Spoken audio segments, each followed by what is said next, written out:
हाँ, ये question visible है सबको? कर्व यस सर विजिबल है। तुम्हें इसके अंदर निकालना है। वो टाइप ऑफ रिएक्शन बताया था ना मैंने। कौन सी इसमें से कौन सी इसमें से कॉम्बिनेशन रिएक्शन है, कौन सी डिकम्पोजिशन है, कौन सी डिस्प्लेसमेंट है, कौन सी डिस्प्रोपोर्शनेशन है, इस टाइप से तुम्हें निकालना है इसके अंदर।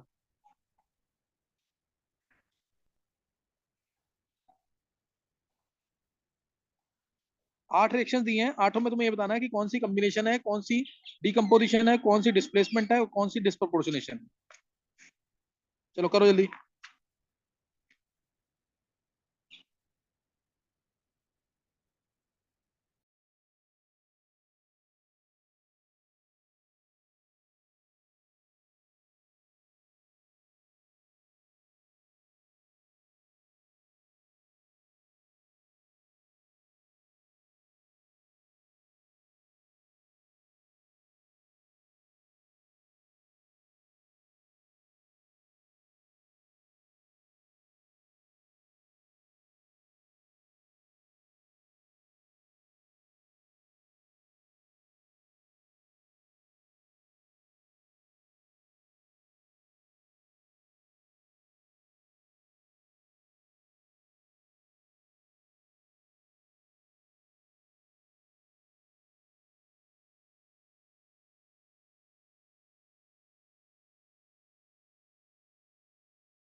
हाँ, ट्राई कर लिया क्या? गर्व यस सर। यस सर कर लिया। कर लिया। देखो अब ये जिसका सही होता है ना उससे पीछे अभी तक रेडॉक्स जो है ढंग से पढ़ा हुआ है। और ये बहुत इंपॉर्टेंट चैप्टर है, तुम्हें पता है। बहुत इंपॉर्टेंट चैप्टर है।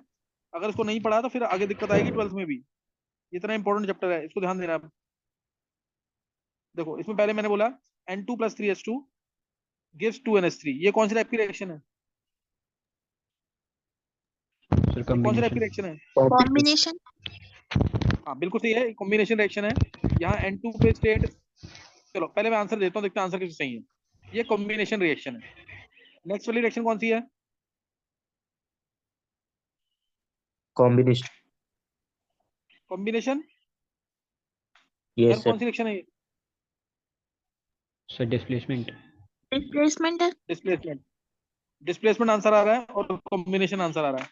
मैं भी आंसर दूंगा इसका, और अभी ये है कॉम्बिनेशन रिएक्शन। नेक्स्ट रिएक्शन कौन सी है? नेक्स्ट कौन सी है?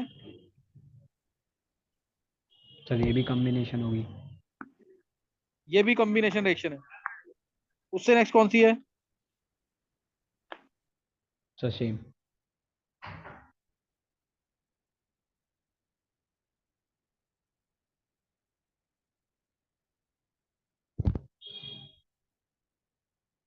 बोलो कौन सी रिएक्शन है ये नेक्स्ट? Sir combination. सर अगर थोड़ा तेज बोला, आवाज नहीं आ रही ढंग से। डिस्प्रोपोर्शनेशन। नेक्स्ट रिएक्शन जो फोर्थ रिएक्शन है वो है डिस्प्लेसमेंट। अगर तेरे गलत हो रहे हैं तो डिस्प्लेसमेंट रिएक्शन है। नेक्स्ट।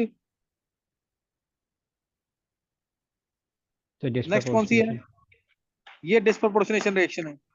ये ऑटो रेडॉक्स, मैं ए लिख रहा हूँ उसको, ऑटो रेडॉक्स रिएक्शन। डिस्प्रोपोर्शनेशन यानी ऑटो रेडॉक्स रिएक्शन। नेक्स्ट, उससे नेक्स्ट।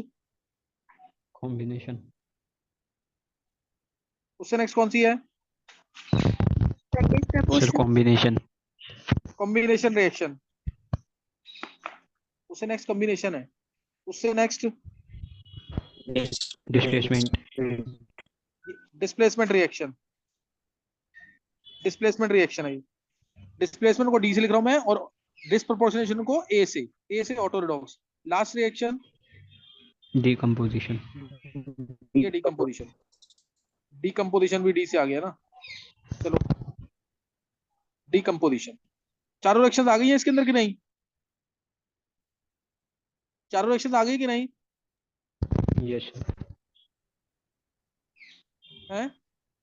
चारों आ गई हाँ ना। अब सर, आ देखो, गई। अब इसका एक्सप्लेनेशन। इसका एक्सप्लेनेशन किसके सारे सही हुए हैं? किसके सारे सही हैं? किसके सारे सही हैं?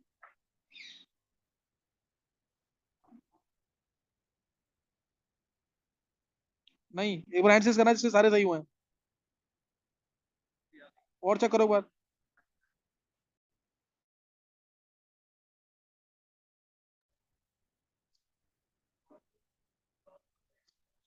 चलो देखो उधर, किसी के सारे सही नहीं हुए। देखो उधर, फर्स्ट जो है N2 प्लस 3H2, बस स्टेट चेक करते रहो, आंसर आता जाएगा। स्टेट देखेंगे अब इसमें। देखो पहले में N2 की स्टेट 0 यहाँ पे, N की स्टेट यहाँ -3, यहाँ पे H2 पे 0, और यहाँ पे H पे +1। तो अगर दोनों, जिस पे ऑक्सीडेशन हो रहा है जिस एटम पे, और जिस एटम पे रिडक्शन हो रहा है, अगर वो दोनों दोनों कंबाइन कर रहे हैं तो होती है कॉम्बिनेशन रिएक्शन। तो होती है कॉम्बिनेशन रिएक्शन। नेक्स्ट सी पे, यहाँ पे सी पे यहाँ पे चार्ज कितना है? सी पे चार्ज यहाँ पे -4 है, सी यहाँ पे चार्ज +4 है, तो ऑक्सीडेशन। एच पे चार्ज, ओ पे, सॉरी, ओ पे चार्ज यहाँ 0 है, ओ पे यहाँ चार्ज -2 है, दोनों कंबाइन कर रहे हैं, तो ये भी क्या है? Oxidation reaction. क्लियर? ये भी ऑक्सीडेशन रिएक्शन है।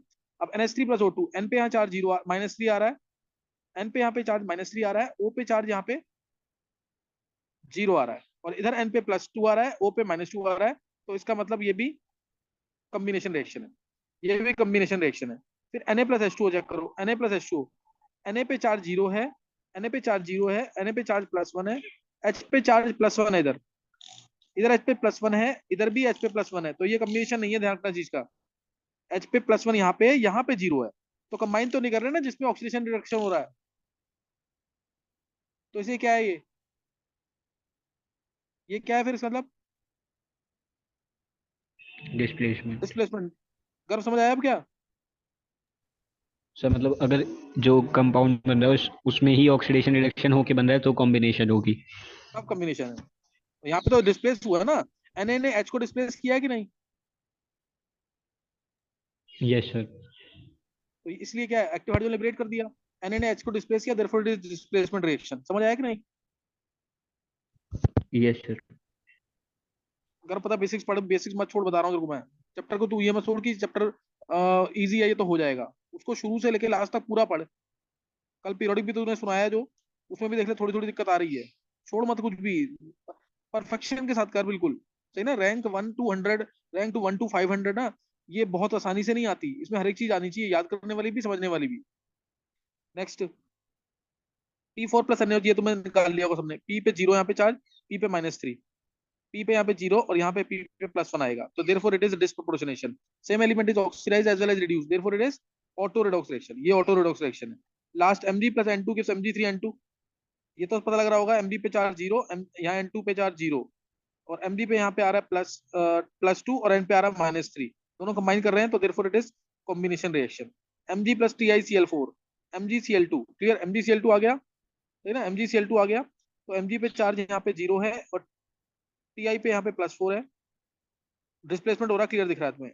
ये डिस्प्लेसमेंट रिएक्शन है, ये तुम्हें क्लियर दिख रहा है। लास्ट डिकम्पोजिशन ऑफ वाटर, ये तो तुम्हें दिख रहा है, यहाँ पे H पे चार्ज यहाँ पे +1 है, यहाँ पे H पे चार्ज 0 है, O पे चार्ज यहाँ -2 है, और यहाँ पे O पे -2 है, तो ये दिख रहा है कि जो कंपाउंड है वो डिकम्पोज कर रहा है। समझ आ गया कि नहीं? ये तो ये चारों टाइप्स की रिएक्शन सब क्लियर हो गई, पहचानना आ गया कि नहीं? Yes sir. ये ध्यान रखना इस चीज का। अब इसके अंदर जो इंपॉर्टेंट बातें मैं बता देता हूँ।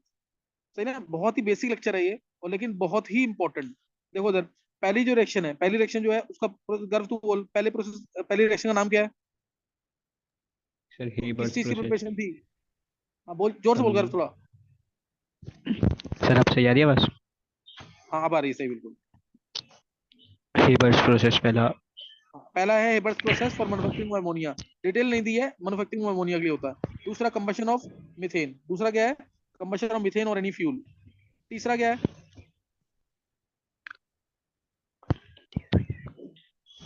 कर तीसरा। सर एक सेकंड सोच रहा हूँ।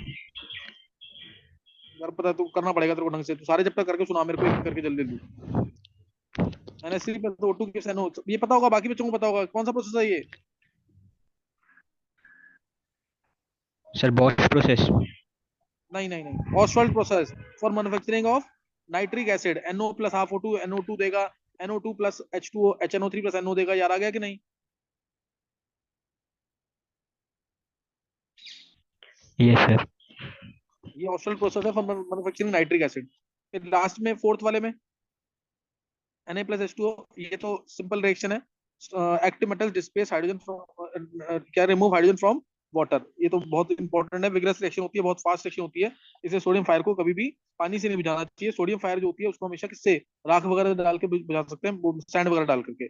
पानी से बुझाएंगे तो फिर वो आग जो है, फ्लेम जो है और बढ़ जाएंगी। फिर उससे नेक्स्ट जो है बहुत ही इंपॉर्टेंट रिएक्शन, बहुत ही इंपॉर्टेंट, याद कर लेना इसको। What happens when white phosphorus reacts with alkali in inert atmosphere of CO2? What happens when white phosphorus reacts with alkali in inert atmosphere of CO2?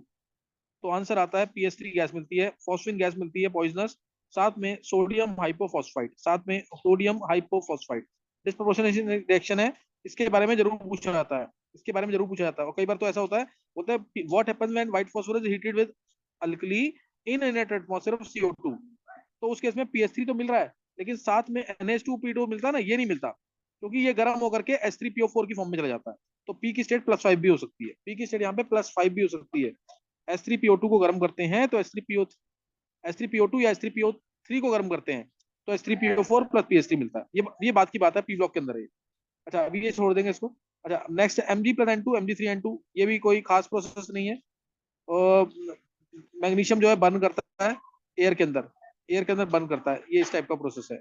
Seventh process बहुत important है, crawls process. Seventh process, titanium की manufacturing हो रही है, crawls process, KROLLS, crawls process. और last वाला decomposition of water. क्या note कर लिए बातें सारी कि नहीं, ये नोट करिए सारी बातें कि नहीं, एक बार देख लो, नोट करो जल्दी।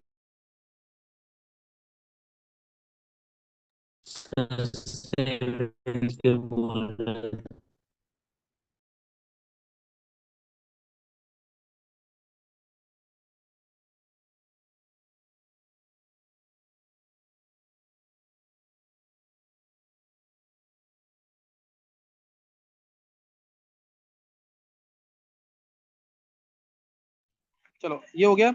अब इसके अंदर मान लो इसी क्वेश्चन के अंदर मैं तुमसे बोलता हूँ हर एक एटम का इक्विवेलेंट वेट निकालो। हर एक मॉलिक्यूल का, जो भी मॉलिक्यूल्स हैं उन सबका इक्विवेलेंट वेट निकालना है। वो कैसे निकालेंगे, वो भी सुन लेंगे एक बार। निकालना है, किसी को एक बार ट्राई करना है इक्विवेलेंट वेट इन सबका।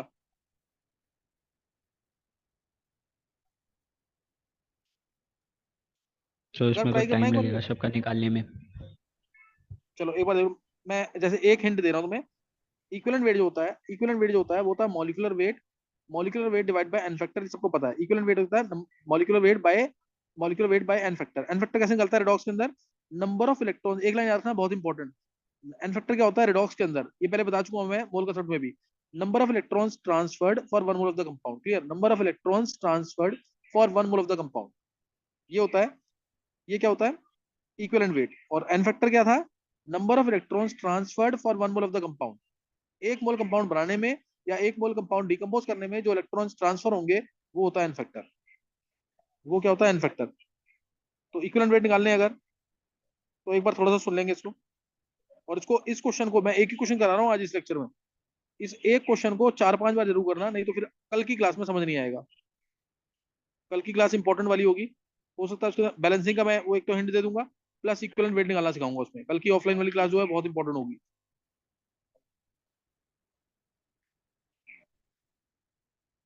देखो उधर, नोट करना है इसको।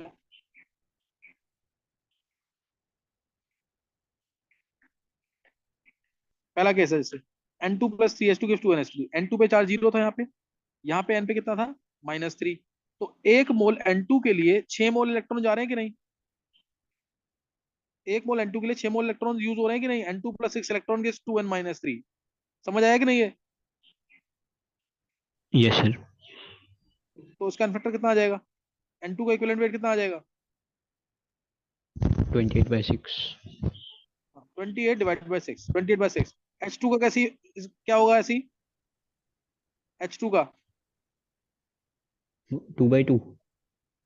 3H2 है, चार्ज इधर 0, 3H2 चार्ज इधर 0, इधर कितना आएगा, H पे +1।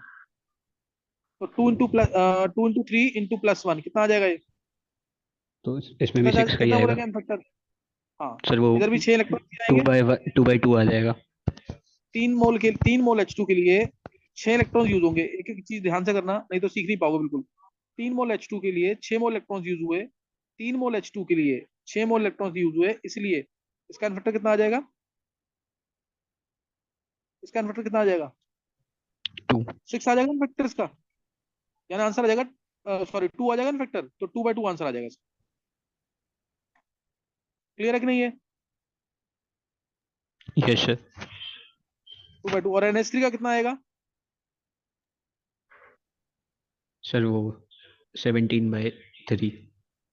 17/3। देखो यहाँ 6 मोल इलेक्ट्रॉन ट्रांसफर हुआ पूरे, 6 मोल ऑक्सीडेशन में, 6 मोल रिडक्शन में, लेकिन 2 मोल बन रहा है ये। 2 मोल के लिए 6 मोल इलेक्ट्रॉन ट्रांसफर हुए, तो 1 मोल के लिए जितना भी सीख पा रहे हो ना इसमें सीख लो जरूर,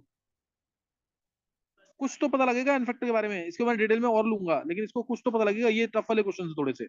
2 मोल अमोनिया में 6 मोल इलेक्ट्रॉन यूज हुए, तो 1 मोल के लिए 3 मोल इलेक्ट्रॉन यूज होंगे, तो 17 इसका मॉलिक्यूलर वेट बाय 3 आएगा, 17/3।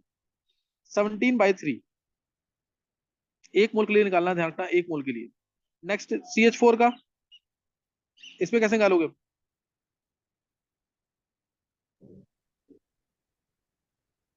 16/8 हो जाएगा। कैसे आएगा 16/8? -4 से +4 में जा रहा है तो 8 इलेक्ट्रॉन का चेंज आ गया, और 1 मोल के लिए ये, और मास 16/8। देख सुन सुन गर्भ, यहाँ पे C पे आया -4, H पे आया +1, है ना। तो -1 से -4 से, C पे -4 है, H पे +1, C पे -4 से क्या आ रहा है, +4। तो 8 इलेक्ट्रॉन चेंज। और इसमें इसी में H4 जो था, इसमें क्या हुआ, इसमें क्या रिडक्शन कुछ भी हुआ कि नहीं नहीं। सर, H तो +1 में ही है। हाँ सही है। तो -4 से चार्ज आया यहाँ पे +4, तो 8 का चेंज आ गया, तो आंसर कितना आ जाएगा, 8।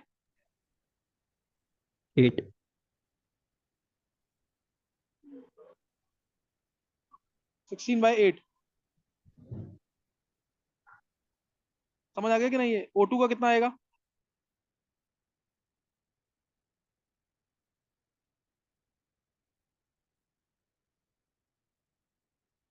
O2 का कितना आएगा,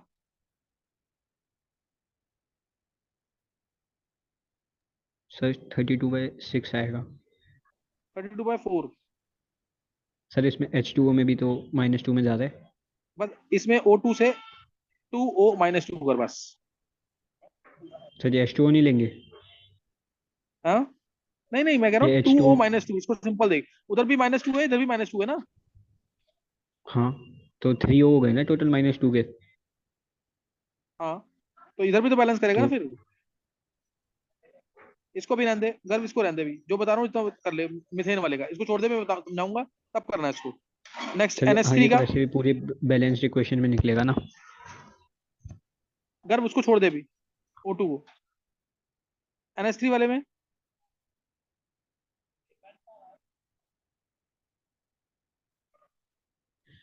सर 17/5। NH3 में यहाँ पे N पे -3 है, इधर N पे +2 है, तो कितने इलेक्ट्रॉन का चेंज आ गया, 5 का। 5 का चेंज आ जाएगा कि नहीं। तो यस सर। 17/5, 17/5। यहाँ पे Na का तो सेम रहेगा, यहाँ पे Na का सेम रहेगा। यहाँ P4 का कैसे निकालोगे, सर Na वो पे 0 1 था या बाई एन +1 है इक्वल इसलिए। 1/n1 + 1/n2 करके। हाँ सही है। अब यहाँ से ना थोड़ा सा क्वेश्चंस में ले रहा हूँ, एक बार क्वेश्चन ले लेंगे, उससे क्लियर होगा, उससे ज्यादा क्लियर होगा। अभी तुम्हें बस यहाँ पे ये पहचानना, दोबारा मैं बोल रहा हूँ, एन फैक्टर यहाँ दिक्कत वाले थे, मेरे को पहले इजी वाले लेने चाहिए थे, उसको छोड़ दो तुम, ठीक है ना। अभी जैसे मैं एक टाइप ले रहा हूँ सिर्फ, अगर तुम्हें इक्विवेलेंट वेट निकालना है उसका सिर्फ एक टाइप, जैसे ये मान लो मैंने बोला तुमसे, एग्जाम्पल लिया एक,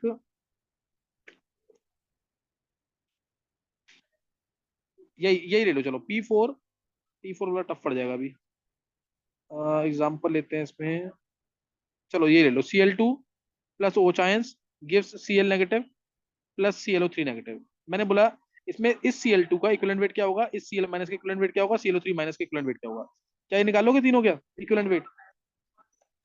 यस सर। बोलो आंसर।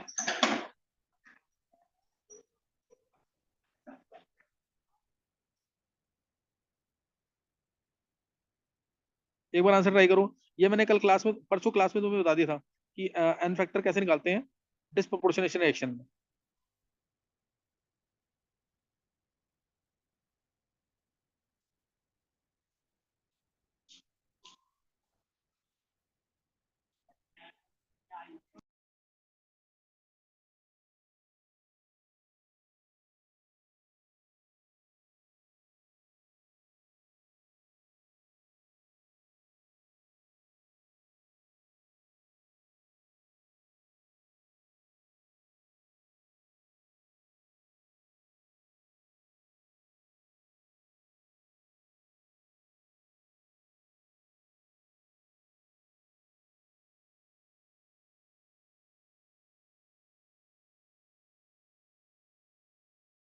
अगर निकाला है, यस सर। हाँ बोल। सर Cl2 का इनफैक्टर 5/3 आ रहा है, Cl नेगेटिव का हाँ 1, ClO3 नेगेटिव का हाँ 5। सही है। देखो Cl2 से बना 2Cl नेगेटिव, पहले ये चेक करेंगे, इलेक्ट्रॉन आए यहाँ पे दो, तो Cl2 का इन्फेक्टर इधर 2 है, Cl माइनस का इन्फेक्टर इधर 1 है, लेकिन Cl2 जो है आगे ऑक्सीडाइज भी हो रहा है ClO3 नेगेटिव में, 2 ClO3 नेगेटिव आया बैलेंस करने के लिए, यहाँ 0, यहाँ +5, तो Cl2 का इन्फेक्टर इधर आ रहा है 10, एक मोल के लिए 10 इलेक्ट्रॉन आएंगे ना, अब एक मोल ये 10 इलेक्ट्रॉन आ जाएंगे, तो Cl2 का इन्फेक्टर इधर 2 था, Cl2 का इन्फेक्टर इधर 10 था, तो इन्फेक्टर ऑफ Cl2 जो होगा ना वो उससे निकलेगा। नहीं समझ आ रहा तो बैलेंसिंग करो, उससे भी निकाल सकते हैं, 1/n = 1/n1 + 1/n2, 1/n = 1/2 + 1/10, तो 1/n ये आ गया, तो n आ जाएगा, यहाँ से सॉल्व करोगे तो 5/3 आ जाएगा यहाँ से कर, यस सर।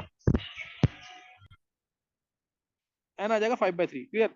n अगर 5/3 आ गया यहाँ पे, तो इसका इक्विवेलेंट वेट क्या आ जाएगा, मॉलिक्यूलर वेट 71 अपॉन में 5/3, ये Cl2 का इक्विवेलेंट वेट आ गया। Cl माइनस का इक्विवेलेंट वेट, इसका इन्फेक्टर तो 1 ही था, क्योंकि इसका तो सिर्फ रिडक्शन हो रहा है, Cl माइनस से Cl2 बना है, यहाँ पे इधर ऑक्सीडेशन हो जाएगा उल्टा, देखे तो इसमें दो मोल के लिए दो इलेक्ट्रॉन है, एक मोल के लिए एक इलेक्ट्रॉन होगा, तो इसलिए इन्फेक्टर इसका 1 35.5/1 आ जाएगा।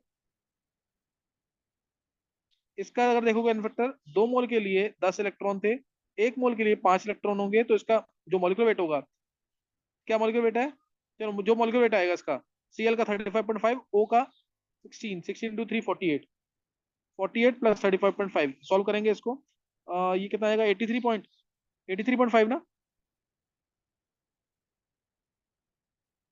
83.5 डिवाइड बाय 5, ये आंसर आ जाएगा। क्या निकालना आ गया इसमें, क्या इसमें इक्विवेलेंट वेट निकालना आ गया है तीनों का?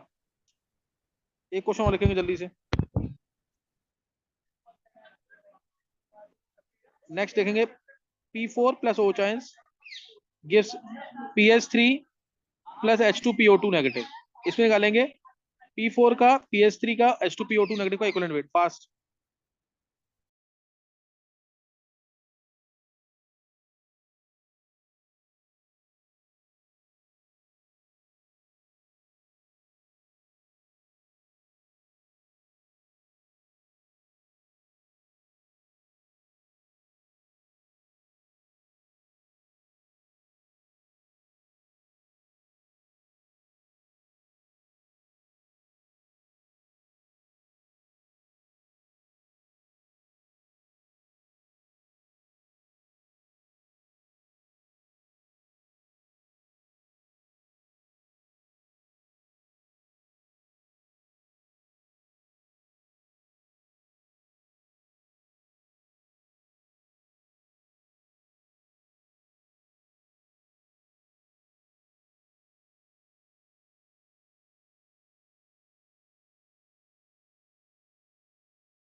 हाँ कर।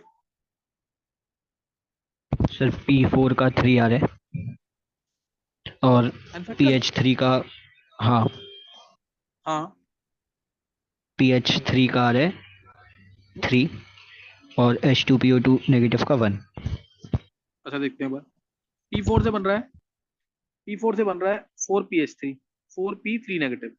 तो इलेक्ट्रॉन कितने आ गए यहाँ से, 0 से 12 इलेक्ट्रॉन आ जाएंगे। और P4 से बन रहा है H2PO2 नेगेटिव, 4 आएगा, +1 चार्ज आएगा, तो यहाँ पे आ गए 4 इलेक्ट्रॉन। तो एन फैक्टर जो P4 का आएगा वो आएगा 1/n 1/12 प्लस 1/4, 1/4 को 3/12 भी ले सकते हैं। ये आ गया, और एन एन फैक्टर आ गया 3। हाँ अगर सही है तेरा, तो इसका जो इक्विवेलेंट वेट आएगा 31 × 4 124/3, ये निकला अगर। Yes sir. और पीएच थ्री का एन फैक्टर कितना है, 3। सर इसका भी 3 हो जाएगा। हाँ इसका 4 मोल के लिए 12 इलेक्ट्रॉन, तो 1 मोल के लिए 3 इलेक्ट्रॉन, 1 मोल के लिए 3 इलेक्ट्रॉन। H2PO2 नेगेटिव का इसका 1 हो 1, जाएगा। 1 4 मोल के लिए 4 इलेक्ट्रॉन, 1 मोल के लिए 1 इलेक्ट्रॉन। क्या समझ आ गए? Yes sir. चलो नेक्स्ट एक क्वेश्चन और देखो। अब ये बाकी बच्चे भी निकालेंगे आंसर, इसका निकलना चाहिए आंसर। अब नेक्स्ट क्वेश्चन देखेंगे। S8 प्लस OH आयंस, ये क्वेश्चन भी याद कर लेना। सल्फर का डिस्प्रोपोर्शनेशन देता है S2 नेगेटिव प्लस से S2O32 नेगेटिव। निकालो जरा, इक्विवेलेंट वेट क्या आएगा S8 का, S8 का इक्विवेलेंट वेट क्या आएगा, फास्ट निकालना होगा।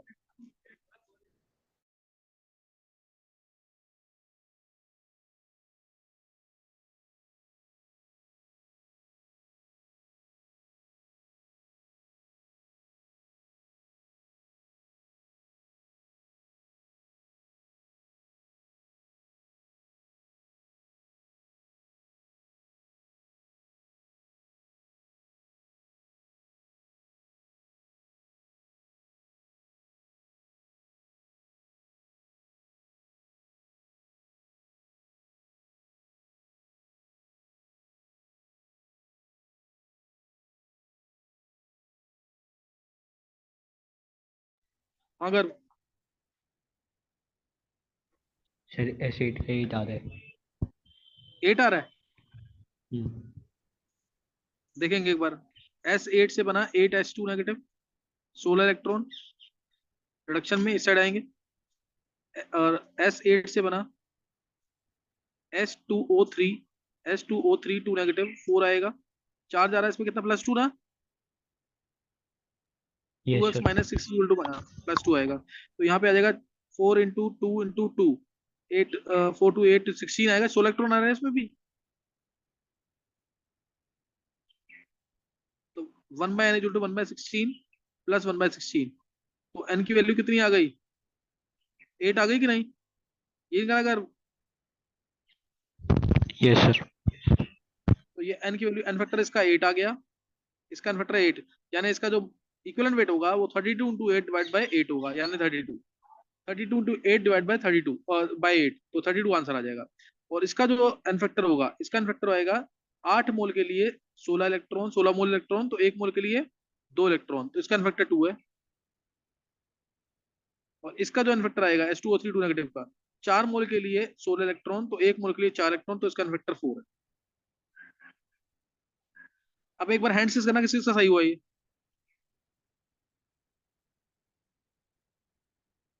किसके साथ सही हुआ ये,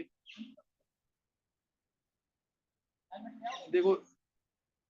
ये विधि का, गर्भ का, आरशी का, बाकी किसका सही नहीं हुआ, आदित्य, आयुष, भव्य, चित्राक्ष, ध्रुव, दिया, दिवा, जितेश, ये सही नहीं हुआ किसी का, क्रेश, सही नहीं हुआ किसी का भी। सर मैं हैंड रेस करना भूल गई थी।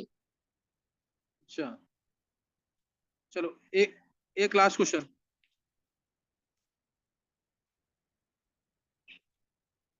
एक लास्ट क्वेश्चन। HCHO से बन रहा है, HCHO से बन रहा है CH3OH प्लस HCO नेगेटिव, ये सही निकालना। अब इक्विवेलेंट वेट निकालो HCHO का, CH3OH का भी, HCO नेगेटिव का भी, ट्राई करो।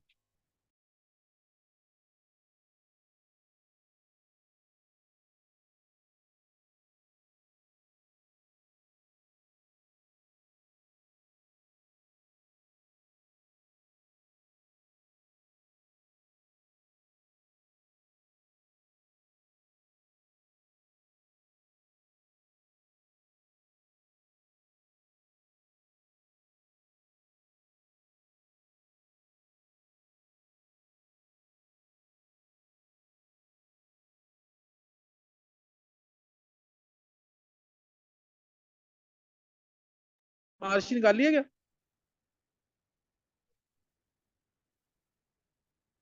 आरसी? नो से वो पहले का ही था, अभी कर रहे हो। अच्छा सही, करो जल्दी करो।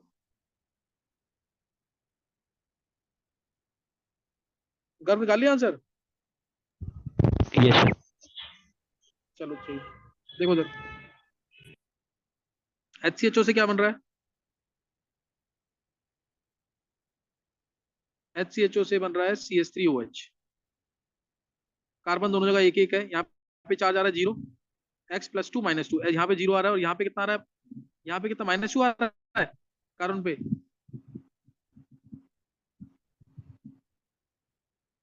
-2 आ रहा है ना कार्बन यहाँ पे, कार्बन पे। Yes sir. यहाँ पे -2 आ रहा है, तो 0 से -2, 2 इलेक्ट्रॉन इधर गेन करेगा, ये रिडक्शन हो गया। और HCHO से बन रहा है HCOO-। इधर कितना आ रहा है कार्बन पे? +2 आ रहा है। यहाँ +2, 2 इलेक्ट्रॉन ये लूज करेगा। इसका मतलब एन फैक्टर इसका जो है 1 वो तो कितना आ जाएगा, 1 ही आ जाएगा कि नहीं, 1/2 + 1/2, तो एन की वैल्यू 1 आ गई। इसका एन फैक्टर आ गया 1, इसका एन फैक्टर आ गया 2, और इसका भी एन फैक्टर आ गया 2। समझ आ गया कि नहीं? समझ आ गया कि नहीं ये?